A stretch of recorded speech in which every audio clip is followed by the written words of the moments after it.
C'est l'invité café. Moitei Brotherson, Yorana, bonjour. Yorana. Vous êtes donc conseiller aux affaires internationales du Tavini Wirahatira et vous partez pour New York avec Oscar Temaru pour les Nations Unies. Le président du Tavini est invité à s'exprimer devant la 4e commission de l'Assemblée Générale des Nations Unies. Mais cette année, vous ne serez pas seul, les indépendantistes ne seront pas seuls. Édouard Fritsch sera également là. Est-ce que le message, le discours va changer avec cette présence autonomiste ? Alors non, nous le discours fondamentalement il change pas. On va là-bas expliquer en fait à l'ONU dans quelle mesure les institutions dans lesquelles nous vivons aujourd'hui et le système dans lequel nous vivons aujourd'hui ont un caractère colonial. Donc qu'Édouard soit là ou pas, c'est les mêmes explications. On va pas. Voilà. Et comment ça se passe en fait concrètement, vous qui avez déjà vu comment ça se déroule aux Nations Unies? Le 4 octobre, qu'est-ce qui va se passer? Alors le 4 octobre, la question polynésienne est abordée ce jour-là. Je crois qu'on parle à 15h, heure de New York, donc ça fait 9h ici. Vous pourrez suivre, pour ceux que ça intéresse, en streaming. Il y a un lien sur le site de l'ONU. Normalement, Édouard devrait prendre la parole en premier. Il a 10 minutes pour s'exprimer. Et ensuite, c'est ce qu'on appelle les petitioners, donc nous, qui s'expriment. On a 3 minutes chacun. Et qui va parler alors? Eh bien, Oscar Temaru, évidemment, Richard Touhéaba, moi-même et quelques invités surprises. Qui seront? Sinon c'est plus une surprise. Non, on a parlé de l'association 193. Ah non, ça c'est pas une surprise. Non. Ils l'ont annoncé, ils l'ont confirmé. Annoncé. Je crois qu'il y a frère Maxime et père Auguste qui s'exprimeront. Donc chacun donc a le même temps de parole. Ils auront chacun 3 minutes. Ouais. D'accord. Et on a parlé de Gaston Floss également.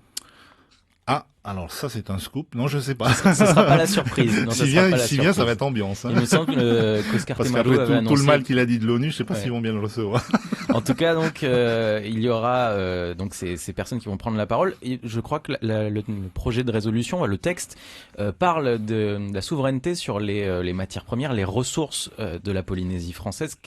Quelle va être la position? Que va en dire l'UPLD, le Tavini Wirahatira? Oui, en fait, ce projet de résolution donc a été adopté au niveau du comité des 24, donc fin juin.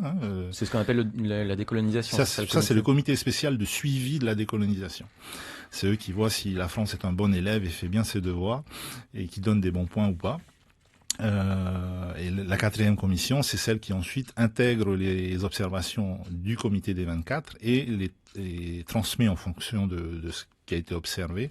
Donc à la fois les projets de résolution et puis des avis pour l'ordre du jour de l'Assemblée générale. Et donc la question, quel va être le message? Est-ce qu'aujourd'hui la Polynésie française a la main sur ses ressources? Alors non, enfin nous disons non.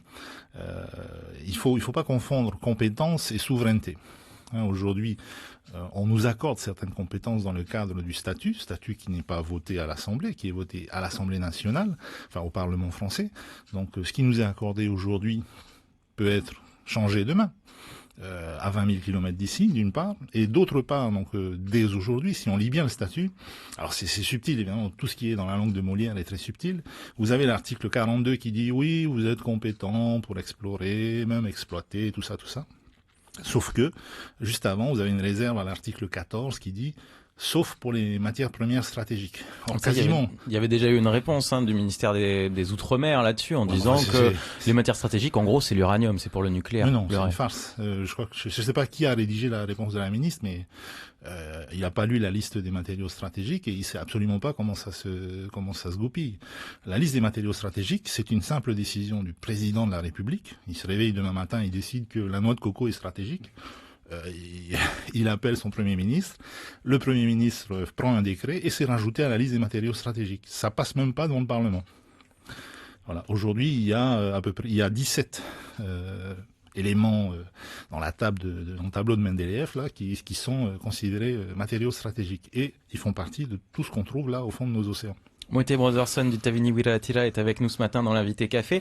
Moitei Brotherson, est-ce que l'intégration au Forum du Pacifique, intégration récente de la Polynésie française, c'est pas la preuve que finalement, ça y est, la Polynésie existe sur la scène internationale? La Polynésie existait déjà sur la scène internationale avant cette intégration. Cette intégration, à mon sens, au contraire, prouve que nous ne sommes toujours pas pleinement autonomes au sens Oscar de Temaru a plaidé pour cette intégration à son temps. Oui, oui, mais Oscar Temaru a toujours voulu que nous intégrions le forum, mais il a toujours émis cette réserve de dire la logique, c'est qu'on soit dans ce forum, puisque c'est un forum des pays du Pacifique, et nous sommes un pays du Pacifique, enfin pour l'instant un territoire, une collectivité, mais quand nous aurons statutairement la pleine autonomie, la souveraineté ici. Voilà, parce que le forum est censé être une instance décisionnelle. Ils sont censés prendre des décisions. Je vais prendre un cas concret. Quand nous sommes allés au forum de Cairns en 2009 avec Oscar, il avait soulevé l'idée du PPP, le Pacific People's Passport.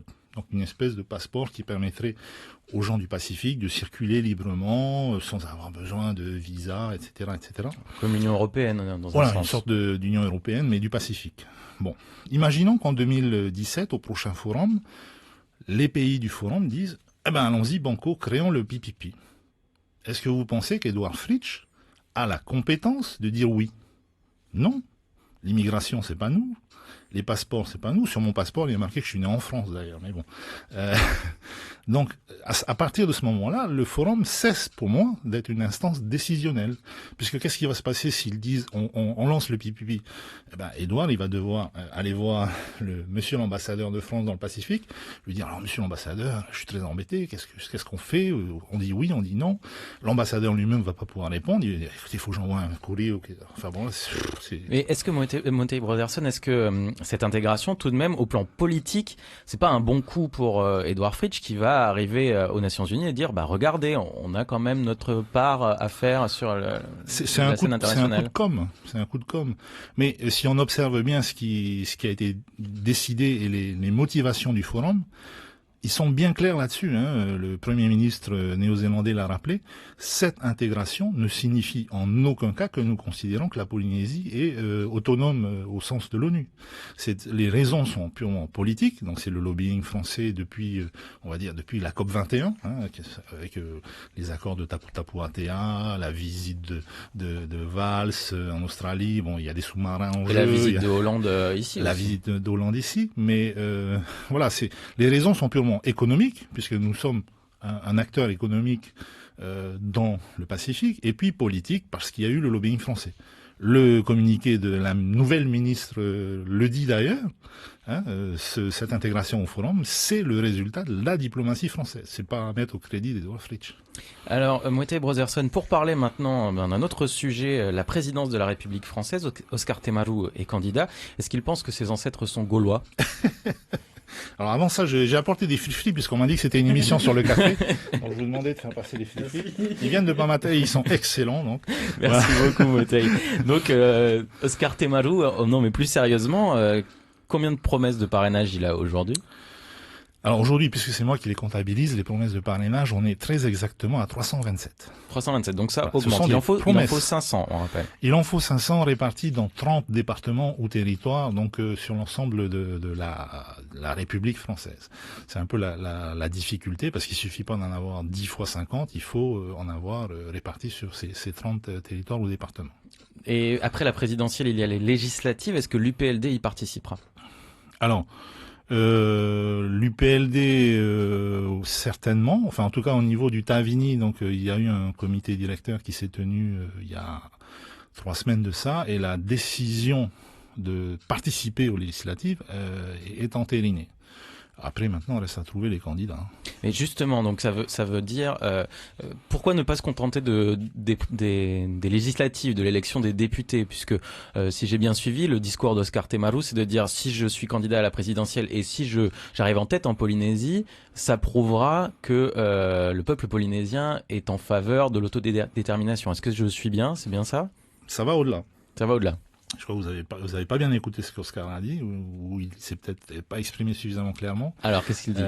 Oscar dit de manière très claire, si j'arrive en tête des élections ici, évidemment pas au plan national, faut pas rêver. Quoique, vu la qualité des candidats au plan national, on n'est pas à l'abri d'un accident.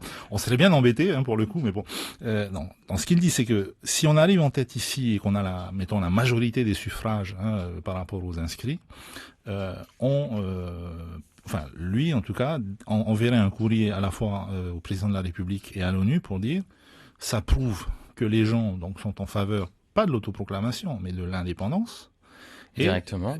Pas de l'autodétermination, mais de l'indépendance. Et donc, on engage un processus d'autoproclamation. Est-ce que le résultat ne serait pas le même si les 3 députés polynésiens sont 3 députés bleu-ciel? Pas tout à fait, parce que le rôle déjà du député n'est pas le même, évidemment, que celui du président de la République. Et nous, c'est une élection qui est symbolique, parce que ce qu'on dit, c'est qu'aujourd'hui, le vrai président de la Polynésie française, c'est pas Édouard Fritsch, c'est François Hollande. Et ce sera le mot de la fin, Moeté Brotherson. Merci beaucoup d'être venu. Donc, je rappelle que vous partez à New York pour les Nations Unies, au siège des Nations Unies, avec Oscar Temaru. Ce sera la semaine prochaine. Et évidemment, nos envoyés spéciaux nous rapporteront ce qui se passe devant cette 4e commission. Merci beaucoup, Moeté Brotherson. Si vous me réinvitez, je vous ramènerai des bagels. Ce sera le retour. Et merci pour les fifili. Il est 7h41 sur Polynésie Première. C'était l'invité café.